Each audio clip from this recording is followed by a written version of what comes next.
The moment she testifies against a violent criminal, she thinks her nightmare is over, until the city's most feared mafia boss shows up at her door, claiming she's now his responsibility and his problem. Before we dive into this story, make sure to subscribe. Emily Carter had never meant to be a witness, much less the witness who could topple an entire gang operation. She was a paralegal, not a hero. The kind of woman who alphabetized her spice cabinet and apologized when strangers bumped into her. But 3 months ago, she had been walking home from work at the wrong moment, on the wrong street, at the very wrong time. And now, here she was, sitting in the witness chair in a courtroom overflowing with tension so thick it clung to her skin. Her palms were damp against the wood of the stand, her breath shallow, her voice steadier than she felt. "Yes," she said, staring straight at the prosecutor. "I saw Marco Reyes pull the trigger." A ripple of movement spread across the courtroom. Reporters leaned forward, pens scratching. Detectives stiffened. A few jurors glanced uneasily at the defendant's table, where the man she had named sat impossibly calm, his tattooed fingers tapping once against the polished surface. And then he smiled at her, a slow, knowing curl of his lips. Emily's heart lodged in her throat. She forced her gaze away and continued answering the prosecutor's questions, one at a time, each word sharp, crisp, undeniable. She had gone over her testimony 100 times with her attorney. She knew exactly what to say. Still, it felt like standing on a frozen lake, cracks forming beneath her feet with every truthful sentence. When they finally released her from the stand, she exhaled a breath she didn't realize she'd been holding. She gathered her notes, clutching them like a shield, and rose to leave the courtroom. Maybe she could breathe again once she stepped outside. Maybe the worst was behind her.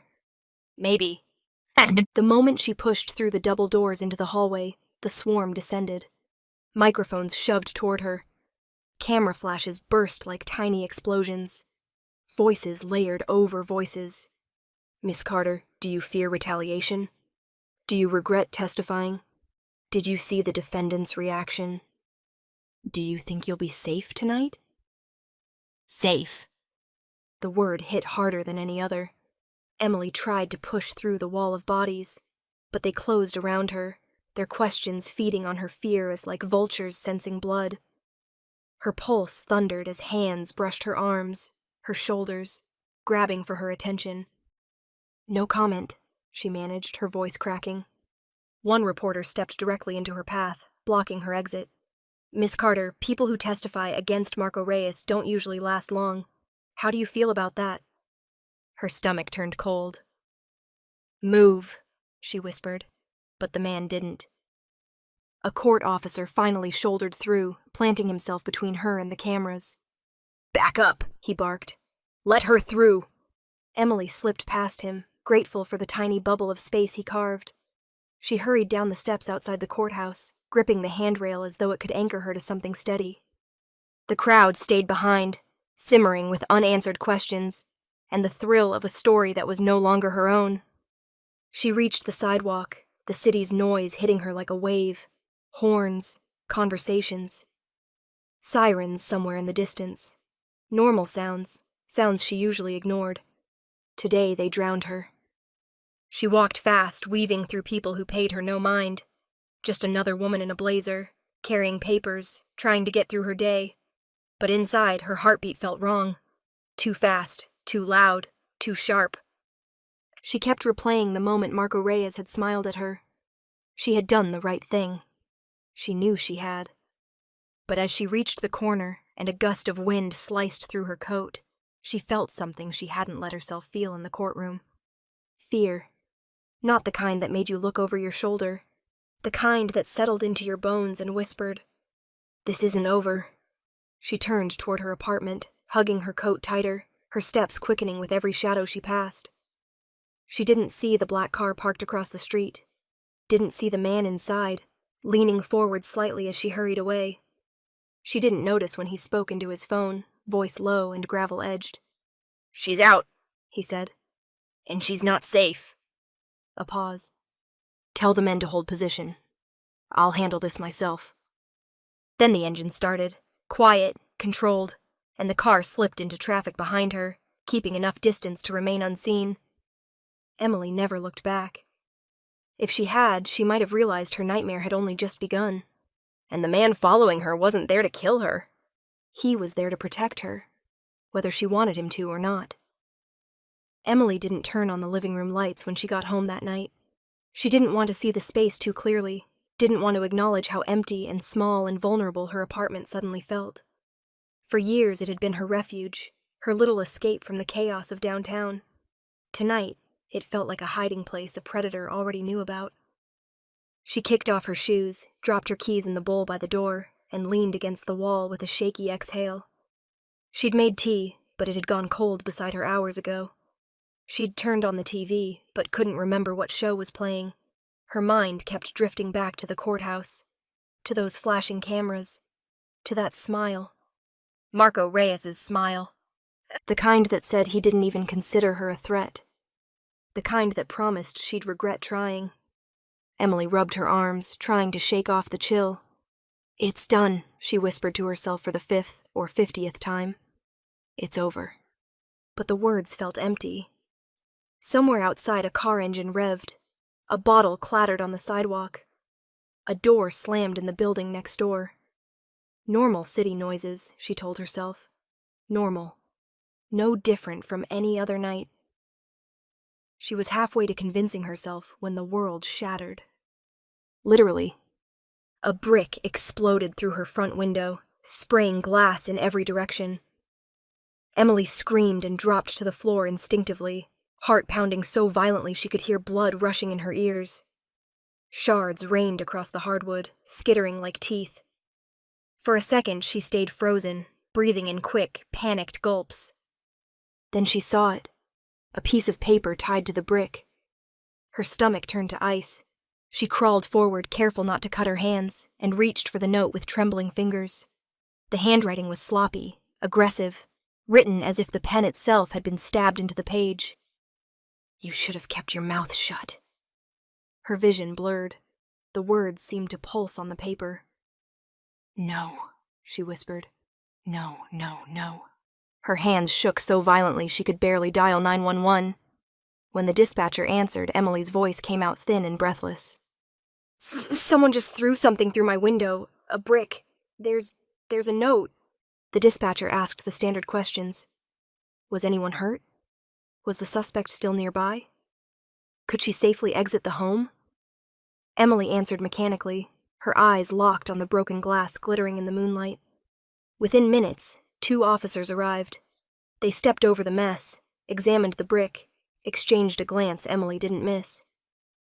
"Well," the first officer said, scratching the back of his neck, "looks like somebody's unhappy you testified." "Unhappy?" Emily echoed, her voice cracking. "They smashed my window and threatened me." The second officer shrugged. "People talk big when they're scared one of their own is going down.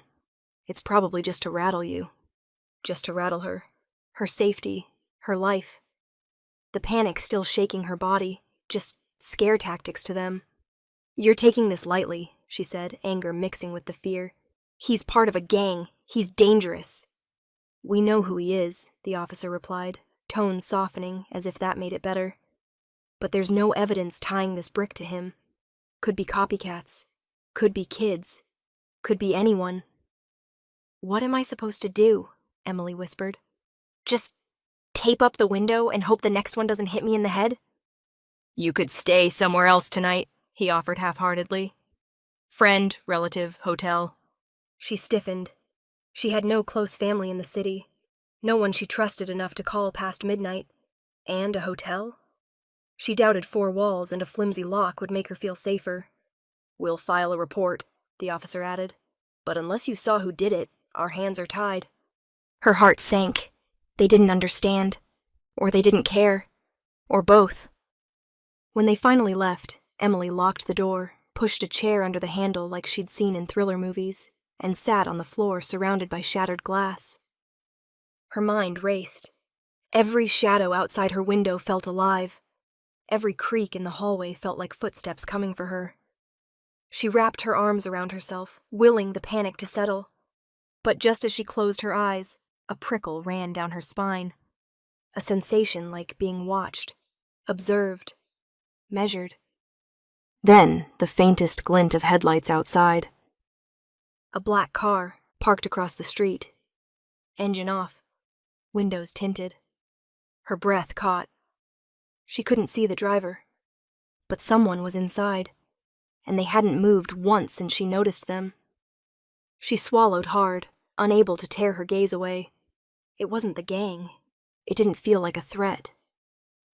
But it didn't feel like safety either. It felt like someone waiting, watching, deciding. Emily backed away from the window, pulse racing. The police had dismissed her, but whoever sat in that car outside, they hadn't. Emily didn't sleep. She tried, curling on the couch under a blanket, watching the clock crawl past midnight.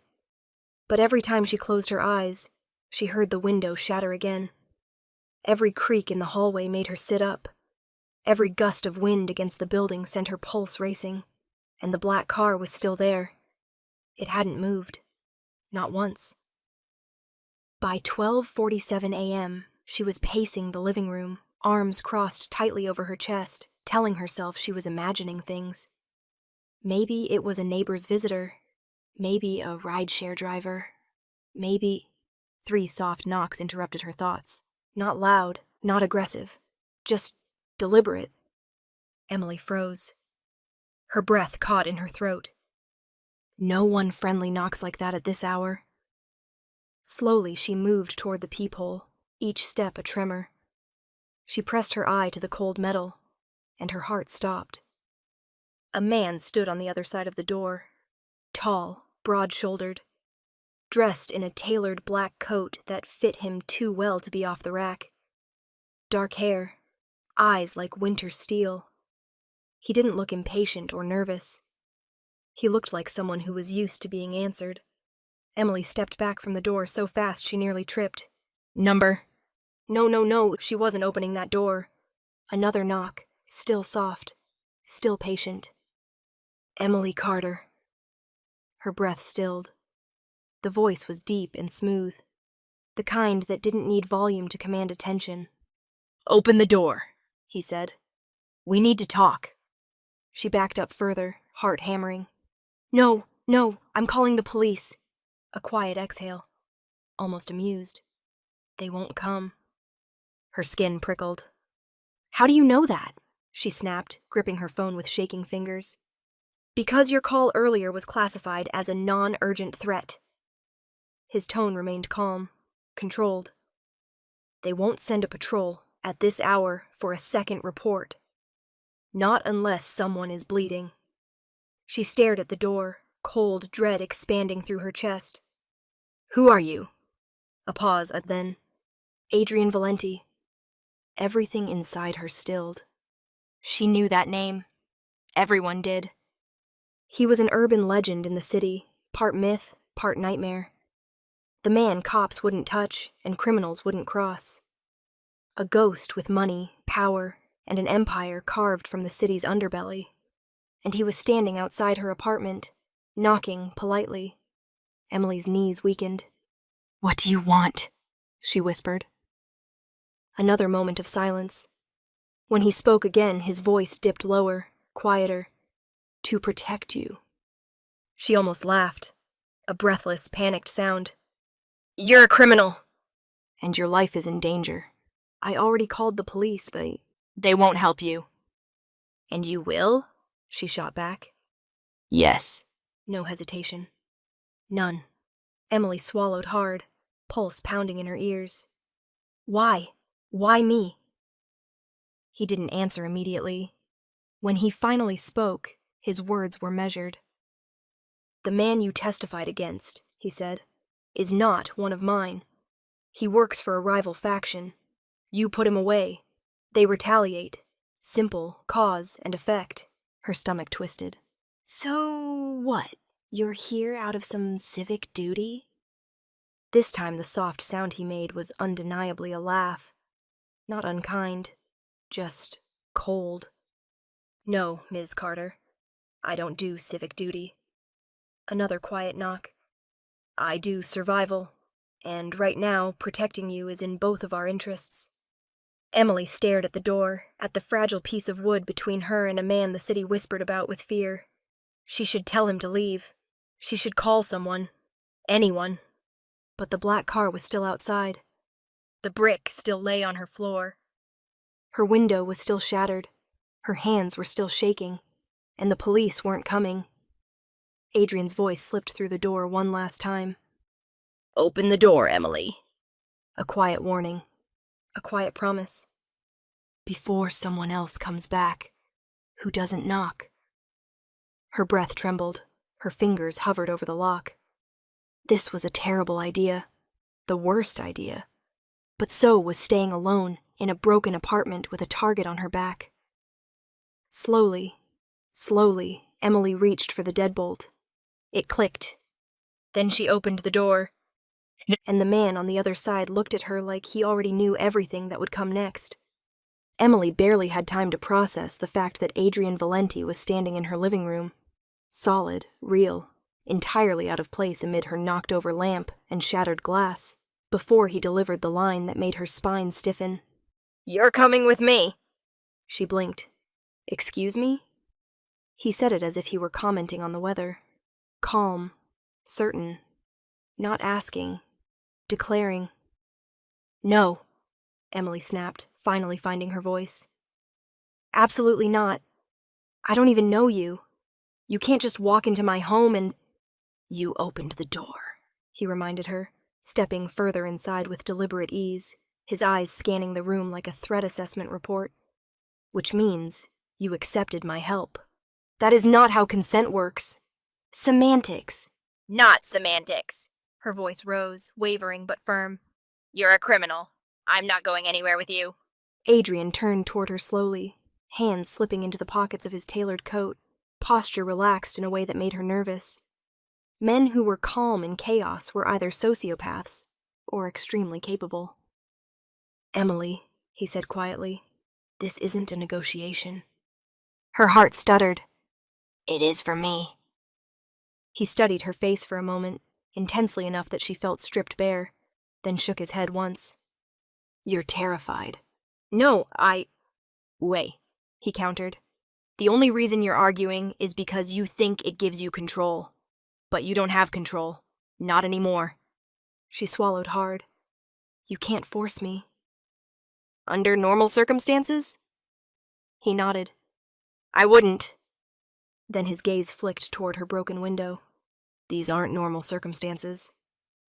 Before she could respond, headlights passed over the room, bright enough to wash every surface in silver light. Emily froze. Because the car outside wasn't Adrian's. He was already moving. In 3 steps he was at the window, peering through the corner of the broken frame. His voice dropped, low and uncharacteristically tense. "Get down." "Why?" His hand shot out, gripping her shoulder, not hard, but firmly enough to steer her behind the couch as he crouched beside her. The engine outside cut off. A door shut, then another. Her blood ran cold. "Are they—" "Yes." "How do you know?" "Wrong engine, wrong car, wrong headlights, wrong timing." His voice was controlled, but she heard something new beneath it. Urgency. "Stay down." Footsteps crunched over broken glass outside her building. A shadow crossed her window. Then another. Emily pressed a trembling hand over her mouth. She had thought the brick was the worst of it. She had been wrong. Adrian leaned closer, his breath warm against her ear. "We leave. Now." "I'm not going anywhere." A soft metallic click echoed outside. A gun slide chambering around. Emily went cold. Adrian didn't curse, didn't panic, didn't even breathe differently. He simply acted. In one swift motion he stood, scooped her up with an arm under her thighs, and another behind her back, lifting her like she weighed nothing, and strode toward the door. "Put me down!" she hissed, trying to push off his chest, but he only tightened his hold. "No, you can't just—" "Yes." "Adrian." He opened the door with his shoulder, checked the hallway with a quick, economical sweep, then moved at a fast, silent pace toward the stairwell. Stop carrying me. If I put you down, you'll run back inside, he said simply, as if stating a fact of nature. And I don't feel like dragging your unconscious body out after you get shot. That is not... You can't... You... She sputtered, breathless, clinging to the fabric of his coat as he descended the stairs with brutal efficiency. He pushed through the back exit and into the parking lot. His car, sleek, black, and monstrous, idled near the alley. Adrian opened the passenger door, set her inside and clicked the seatbelt into place before she could protest. The door shut with a heavy, final thud. Emily glared up at him as he rounded the hood. This is kidnapping! No, he corrected when he slid behind the wheel. This is protection you don't have the luxury to decline. You can't make decisions for... A gunshot cracked through the night. Emily yelped, instinctively ducking. Adrian didn't flinch. He simply shifted the car into gear. Buckle up, he murmured, eyes flicking to hers for the briefest second. Dark, certain, unyielding. Because as of right now, Emily Carter. The tires screeched as he sped away from the curb. Protecting you is no longer optional. The safe house was nothing like Emily expected. With a man like Adrian Valenti, rumored to own underground casinos, secret compounds, and a private island, she pictured steel walls, armed guards, and panic rooms layered under more panic rooms. Instead, he brought her to a quiet townhouse on a tree-lined street, so normal she almost doubted the danger she'd just run from. Almost. The moment he unlocked the door, the scent of cedar and clean linen drifted out. Warm lighting flickered on.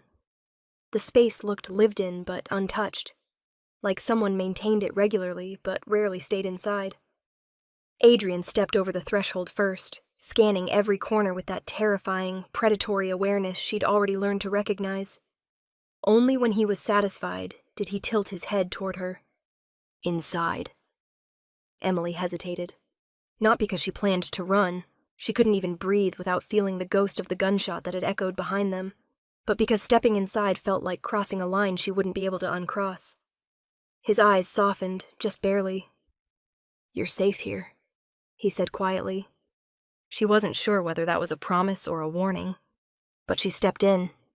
He closed the door and locked it, twice, then activated a keypad she hadn't noticed, the soft chirp echoing through the foyer. "What is that?" she asked. "A security grid. For intruders?" "For everyone." "Great." Reassurance level 0. Emily took in the space as he shrugged out of his coat. It was neat, minimal. No personal photos, no clutter, no warmth.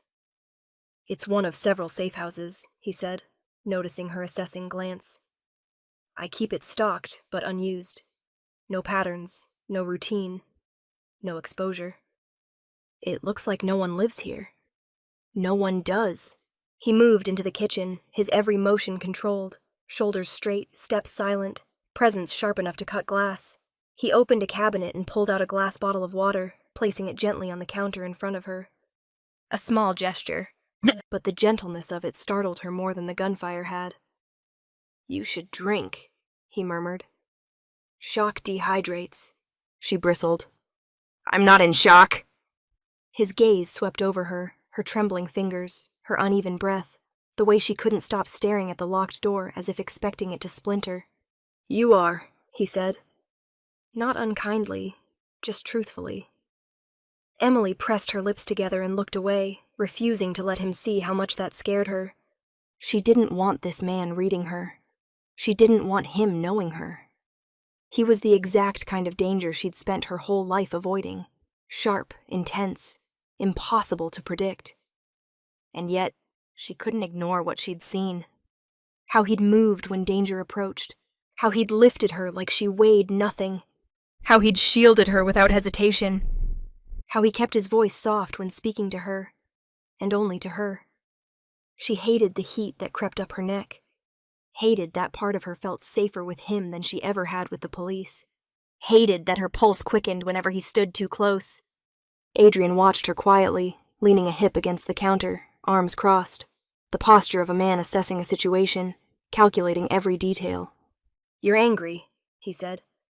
I wonder why, she snapped. Maybe because you, I don't know, abducted me? If I hadn't, you'd be dead. You don't know that. His eyes sharpened. I do. Silence stretched between them, thick, tense, electric. Emily swallowed, forcing her voice not to tremble. I never agreed to come here. No, he admitted, his tone maddeningly calm. But agreeing was never the requirement. Her jaw clenched. You can't just decide what happens to me. I didn't decide, he said, taking a step closer. They did, the moment they marked you. Her pulse spiked. They would have taken you from your home tonight. If I hadn't been there first, you'd already be in a car you didn't choose, heading somewhere you wouldn't return from. She froze. Every cell in her body went cold. He lowered his voice, softer than she'd ever heard it. I know you're scared, and furious, and overwhelmed. You have every right to be, but I need you to hear me, Emily. Another step, close enough that she felt his warmth. You're safe because of me, not in spite of me. That shouldn't have comforted her. It did, and that terrified her more than the men in the street. Emily took a shaky breath. How long do I stay here? His answer was immediate. Until I say it's safe. And if I want to leave? You won't. And if I do? She insisted. He studied her for a long moment, eyes unreadable. Then I'll stop you. His voice wasn't threatening. It was something far more dangerous. A promise. Emily didn't sleep in the safe house, not because it was uncomfortable, but because it was too quiet, too still, too full of shadows she didn't trust. Adrian had shown her the guest room, told her to lock the door if she wanted, then left without another word. But his presence lingered like heat in the walls, like a gravity she couldn't ignore. She lay awake, staring at the ceiling until the silence became unbearable. Sometime around 4 a.m., she slipped out of bed. The hallway was dim, lit by a single soft light near the stairs. She told herself she wasn't snooping. She was just looking for water, maybe something to distract her restless mind. But the truth was simpler, more dangerous. She wanted to know who Adrian Valenti really was, and why he knew so much about her. Emily padded down the hallway, careful not to make a sound. Something tugged at her, a subtle draft or quiet hum, pulling her toward a door slightly ajar. It wasn't the kitchen. Her stomach tightened. Curiosity pulled stronger than fear. The door creaked as she pushed it open. Inside was a small office lit only by the glow of a desk lamp left on low. Papers were stacked in neat piles. A laptop sat closed. A gun lay beside it, polished, intentional, like someone expected to reach for it at any moment. And on the desk, half hidden under a stack of folders, she saw it. Her name. Her breath hitched. Emily Carter. Her hand shook as she reached for the file. She shouldn't. She knew she shouldn't, but she opened it anyway, and her entire world spun sideways.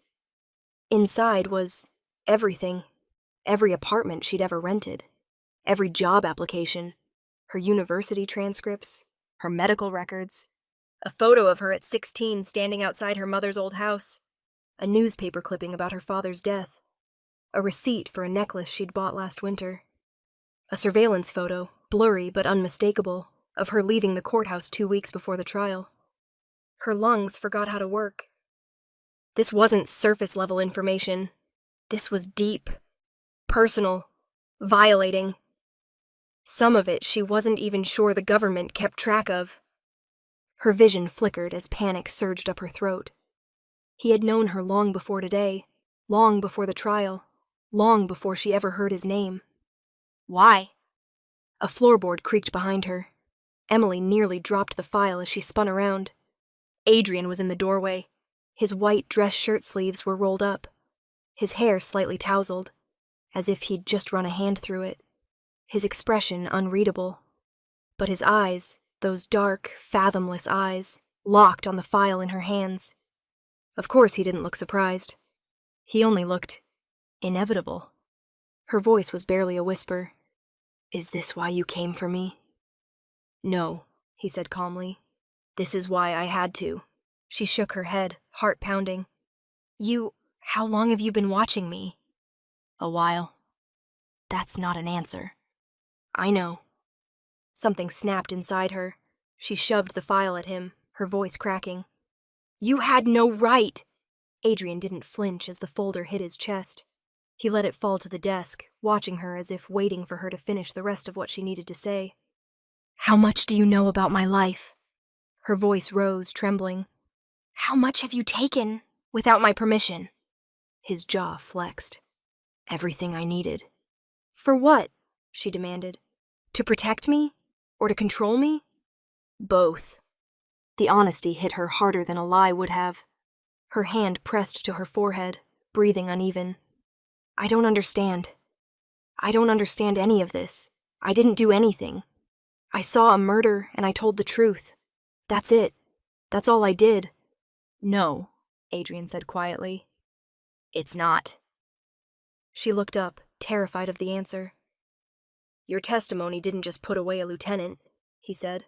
It triggered a war. Emily's heart stalled. A war? A faction war that's been simmering for years, Adrian continued, stepping closer, not threatening, not comforting, but inevitable. The man you testified against wasn't just a soldier. He was the nephew of the second in command of a rival syndicate. And that syndicate is using your testimony as an excuse to strike at anyone they consider responsible. She backed away from him, eyes wide. I didn't choose any of this! I know. His voice softened in a way that terrified her more than anything else tonight. But now you're in the center of it. Her throat tightened. I'm no one. Why would they care about me? Because your name is on every headline, Adrian said. Because you showed your face in court. Because you made them look weak. He paused. And because they believe you know more than you testified. I don't, she cried. I don't know anything else. I know, he said again quietly. But it doesn't matter what's true. It matters what they think. Silence stretched between them, thick, suffocating, heavy with implications she didn't want to understand.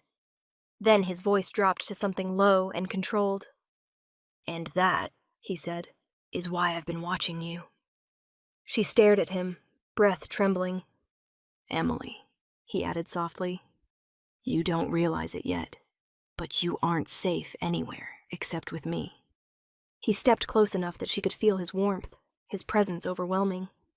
And now that they've marked you, his voice dropped to a whisper, I can't let you out of my sight. Emily sank into the nearest chair, her legs too shaky to trust. The file lay open on the desk between them, her entire life spread out in black ink and crisp paper. But that wasn't what made her dizzy. It was the way Adrian was looking at her. Not with pity, not with anger, but with the grim certainty of someone about to rip away the last illusion she'd been clinging to. Someone used you, he said quietly. The words slid through the room like a blade. Emily looked up sharply. Used me? Who? Adrian didn't answer immediately. He paced once, just once, across the small office, shoulders tense, jaw locked, as though choosing his words with surgical precision. Then he stopped in front of her and dropped the truth like a match in gasoline. Someone inside your justice system leaked your identity. Emily felt the world tilt. No, that's impossible. I was protected. My statement was sealed. I was only testifying because they said... They lied, he cut in. Her pulse hammered in her throat. But my boss, the DA, the detectives, they all promised anonymity. They said no one would ever know it was me. They knew, Adrian said, from the moment you walked into that courtroom. Cold crept through her veins, slow and suffocating. He continued, voice low and deliberate. The rival faction needed an excuse to retaliate, needed a spark, a reason to open fire without looking like the aggressors. And someone inside your courthouse gave them that spark. His eyes locked onto hers. By giving them you. Emily's breath stuttered. No, that doesn't make sense. Why would anyone do that? Power, Adrian replied. Leverage, money, fear. Take your pick. She shook her head violently. I work with these people every day. They're not criminals. He cut her off with a sharp shake of his head. Emily, corruption doesn't wear a mask. It shakes your hand. It texts you jokes at work. It signs your paycheck. She pressed a shaking hand to her mouth. But they said I was the only witness brave enough to testify. That they'd protect me. That they'd keep me safe. And then they threw you to the wolves, Adrian said. He leaned forward, bracing his hands on the desk. You think that brick through your window was random? You think that car outside your building tonight was a coincidence? No. Her eyes burned with tears, but she refused to blink. Then how did they know where I lived? Because someone gave them your file, he said. Your full name, your address, your workplace, everything. Emily's stomach twisted. She remembered the reporters outside the courthouse, the flashes, the chaos. She remembered one officer ushering her through the doors, telling her to keep her head down. He'd looked her in the eye and told her she did the right thing. She swallowed. Do you know who did it? A long silence. Adrian's expression hardened. I know who signed off on the document release. I know who accessed your sealed testimony. And I know who met with the rival Syndicate last week. Emily's heart climbed into her throat. Who? He said the name so quietly she nearly missed it. Assistant District Attorney Marcus Hale. Her breath punched out of her. Marcus. Her supervisor, her mentor. The man who'd encouraged her to testify. The one who'd promised the system would protect her. No, she whispered. He wouldn't. He's not like that. He was paid, Adrian said flatly. Or threatened, or both. But the result is the same. Emily's chest hurt, sharp, pressure-filled, like something inside her was fracturing. You're lying, she forced out. You're just trying to scare me. If I wanted to scare you, Adrian said, leaning closer, I'd tell you what they planned to do after they found you, but I'm trying to keep you alive. Emily felt sick. Why would Marcus betray me? Why put me at risk? Because you were useful, Adrian said. Because targeting you forces my rivals to act. Because your death could be blamed on me. Because the DA's office gets to declare war on the Valenti faction and rally public support behind a crackdown. A bitter laugh escaped him. You wouldn't be the first innocent they sacrificed for a headline. Emily wrapped her arms around herself, shaking. I trusted them. I know. He said it softly. Too softly. She looked up at him through blurred eyes. What happens now? What does any of this mean for me? Adrian's answer was ice and fire, terrifying and strangely steadying all at once. It means you're not just a witness anymore, he said. You're a message. A pawn. A target worth killing. Her breath froze. And it means, he continued, voice dropping to a vow that made every hair on her arms rise, that as long as you're in the middle of this war, there is only one person who can keep you alive. He took a step closer. I don't care who betrayed you, Emily. Another step. I don't care what they planned. His hand brushed her arm, light, deliberate, grounding. You're mine to protect now. Not a threat. A promise.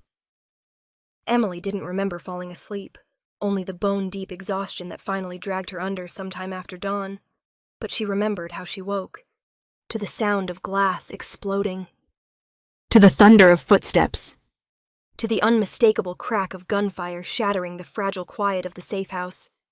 Her heart slammed against her ribs as she jerked upright in the bed, breath catching in her throat. For a split second, she didn't understand what she was hearing, until she heard Adrian's voice boom down the hallway, low and lethal. Move! Not a shout. A command. Emily stumbled out of the bed just as the bedroom door burst open, and one of Adrian's men, broad, masked, armed, grabbed her by the elbow. We're under attack, he snapped. Stay behind me. Her blood iced. They found us? Before he could answer, another gunshot tore through the front of the house. So loud she flinched and nearly dropped to her knees. But the man didn't give her the chance. He pulled her into the hallway, straight into chaos. Adrian stood in the center of it. No fear, no hesitation. Just controlled fury. His pistol was raised, stance steady. Eyes sharp as he barked instructions to the 3 men flanking him. East windows breached. 2 shooters outside, 1 inside. Luis, cover the stairwell. Marco, secure the exit route. Eric, she's priority. He didn't look panicked. He looked ready. His gaze snapped to Emily the second she appeared, and something fierce flickered across his face. Relief, possession, something she couldn't name. Emily, come here. She didn't move. Not because she didn't want to, but because her legs were shaking so violently she wasn't sure they would hold her. Adrian crossed the distance in 3 strides, grabbed her by the wrist, and pulled her to his side, tucking her behind him like she was something he refused to let anyone touch. "We need to leave," he said, voice low and steady despite the bullets tearing into the walls. "Now!" A spray of plaster burst from the wall inches from her head. Emily yelped and ducked into Adrian's back, her fingers clutching his shirt without thinking. He angled his body immediately, shielding her with his full height and frame, as another round ricocheted down the hallway. "On my count," Adrian told his men, eyes never leaving the front of the house. 3, 2... A grenade clinked across the floor. "Fuck!" one of his men muttered. Adrian didn't miss a beat. He grabbed Emily, threw her against the nearest wall, and covered her with his entire body as the grenade exploded in the living room. Heat and debris rattling through the space, smoke billowing into the hallway. Her ears rang. Her chest heaved. Dust coated her hair and skin. And Adrian didn't move from over her. His breath was hot at her ear as he murmured, "Are you hurt?" She couldn't speak, could only shake her head. His hand cupped the back of her skull, steady and warm. "Stay with me." Then he pulled her up, gripping her hand. "Move." They sprinted down the hallway, Emily stumbling to keep up as his men laid down suppressive fire. The back door blew open. Marco must have kicked it in, and cold air flooded the corridor. But the attackers were already there. 3 figures emerged from behind the outdoor shed, guns raised. Emily let out a strangled sound, but Adrian stepped in front of her with inhuman speed, firing twice in smooth, controlled shots. 2 attackers dropped. The 3rd fled. "Get her in the car!" Adrian ordered. Emily barely had time to protest before Marco grabbed her arm and pulled her across the backyard toward a sleek, armored SUV parked behind a row of hedges. Bullets chased them, tearing through branches and splintering the fence. She didn't look back, but she heard Adrian, heard the roar of retaliation in his voice, heard the precision in every shot he fired. She didn't have to see it to know what he was doing. He was killing for her, or killing because of her, or killing to keep her alive. She couldn't tell the difference anymore. Marco shoved her into the back seat. "Down!" She dropped to the floor just as a bullet punched into the doorframe. The next second, Adrian slid into the seat beside her, grabbed her face in both hands, and searched her eyes. "Tell me you're not hit." I'm fine," she breathed, shaking uncontrollably. "Adrian, He exhaled, forehead dropping briefly against hers. Not an embrace, not affection. Just raw relief breaking through his armor for half a second. "Good," he murmured. "Then stay down." The SUV sped forward, tires screaming as they shot down the alleyway and into the street. Adrian held her against him, one arm locked firmly around her shoulders, the other gripping his gun as he watched the mirrors. Emily felt every heartbeat in his chest, every rise and fall of his breath, every inch of his tension. She should have been terrified of him. But the truth crashed over her like a wave she couldn't outrun. She would already be dead if not for him. His presence wasn't the danger she'd feared. It was the reason she was still breathing. When the SUV finally peeled onto a main road, leaving the attackers behind, Emily realized something with a mix of dread and clarity. There was no going back to her old life. No courtroom. No apartment. No safety outside of him. And Adrian seemed to know it. His grip on her tightened, not painfully, just protectively, inevitably, as he murmured, "They won't stop, Emily. Not after tonight." He looked down at her, dark eyes, soot on his jaw, someone else's blood near his collar. And yet his voice softened for her, and only her. "You stay alive, because you stay with me." The SUV tore through the night like a bullet, the engine humming beneath Emily as she clung to the seatbelt Adrian had yanked across her chest. The world outside was a blur, streetlights stretching into streaks of gold, shadows melting into each other. Inside the car, though, everything felt painfully sharp.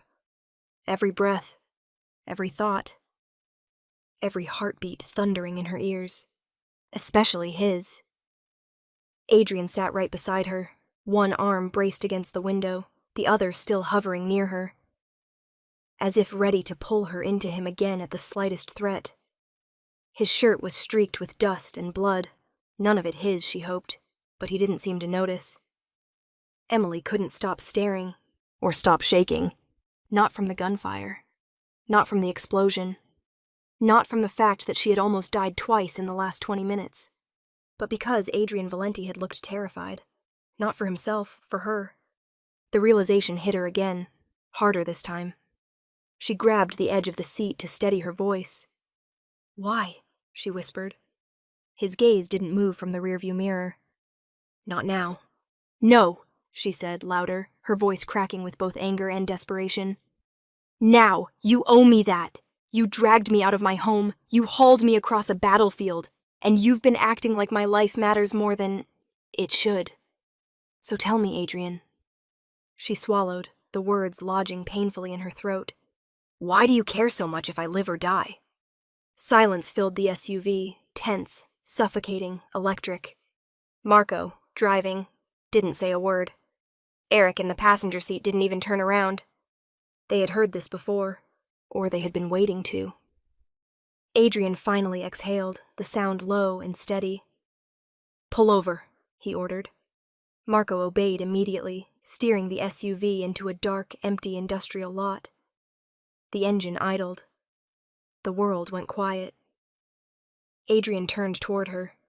Really turned this time. His eyes were darker than she'd ever seen them, storm clouds rimmed with heat. "This isn't simple," he said. "Then make it simple." He ran a hand through his hair, jaw clenching, as though fighting the admission. "You know the man you testified against." "Bruno Sorelli," she whispered. The name tasted like fear. Adrian nodded. "Sorelli didn't just run drugs or guns. He ran hits, assassinations, the kind no one put on paper." Emily felt her stomach twist. 5 years ago," Adrian continued, voice dropping lower, "he ordered the execution of my younger brother, Nico." Emily's breath froze. He didn't blink, didn't soften the blow. "My brother survived. Barely. He spent a year learning to walk again. Another year looking over his shoulder. And I spent every minute since then dismantling the syndicate that tried to erase him." Emily's heart thudded painfully. "Why didn't the police?" Adrian cut her off with a flick of his hand. "The police couldn't touch Sorelli. Witnesses disappeared. Evidence vanished. Cases collapsed. Every time I got close, someone protected him." Emily's mind spun. "So when I testified—" "You did what no one else could," Adrian said, voice turning rough. "You put Sorelli exactly where I needed him. Isolated. Exposed. Vulnerable." He leaned closer, his jaw tightening. "And the second I realized you were the one who did it, I knew they'd come after you, because taking you out would punish me, cripple the case, reignite the war they've been itching for." Emily's pulse pounded. "But that still doesn't explain—" He didn't let her finish. His voice dropped to something raw, something unguarded, something that stripped her breath from her lungs. "You didn't just testify against a criminal, Emily. You stopped the man who almost killed my brother. You stopped the man I've been hunting for 5 years. His eyes pinned her in place. And that makes you the one person in this city I can't afford to lose. The SUV felt too small, too hot, too quiet. Emily stared at him, heart racing. But I'm not part of this. I didn't know any of this. I'm not important. Adrian's fingers brushed her chin, tilting her face up, not forceful, but unyielding. To them, he said softly, you are leverage. His thumb traced the edge of her jaw, a gesture he probably had no right to make, but she didn't pull away. To me. He hesitated, just a breath. Just enough to make her pulse stumble. You're the reason my brother might finally sleep without checking the locks. Emily's breath hitched. You don't owe me anything, she whispered. His voice was barely above a murmur. I disagree. But you don't even know me. His gaze dipped, briefly, to her lips before locking with her eyes again. I know enough. I know you walked into a courtroom full of monsters and told the truth when everyone else was too afraid. I know you risked your life for justice. I know the world chews up people like you. And I know, he added, voice turning low and dangerous, that if anything happened to you, I would never forgive myself. Emily's pulse stuttered. There it was, the terrifying truth. Not that Adrian was dangerous, but that his protectiveness wasn't just strategy. It was personal. So yes, he finished quietly, I care. More than I should. Emily felt her walls crack. And now, he said, leaning in, his breath ghosting her skin, they care too. Which means you don't get to walk away. Not from me. Not from this. Her breath trembled. You're in the middle, Emily. And until this ends... His hand slid to the back of her neck, steady, grounding, terrifyingly gentle. You're mine to keep alive. The SUV rumbled quietly in the shadows of the abandoned lot, the engine's low hum the only sound punctuating the thick, heavy silence between them. Emily sat frozen, Adrian's confession still echoing inside her chest like a second heartbeat. Fierce, relentless, impossible to ignore. He cared. Not strategically, not accidentally, not because it was convenient. He cared in a way that terrified her. And now she had to make a choice that terrified her even more. Adrian leaned back in his seat, watching her with the kind of attention that stripped away any attempt to hide. His shirt was still torn from the fight, his knuckles bruised, his jaw shadowed with stubble. But his eyes, God, his eyes were clearer than ever. You understand the situation now, he said quietly. The law won't protect you. They think you're a liability, a loose end. And the faction Sorelli belonged to, his jaw clenched. They want you dead simply for existing. Emily swallowed, feeling her throat scrape painfully.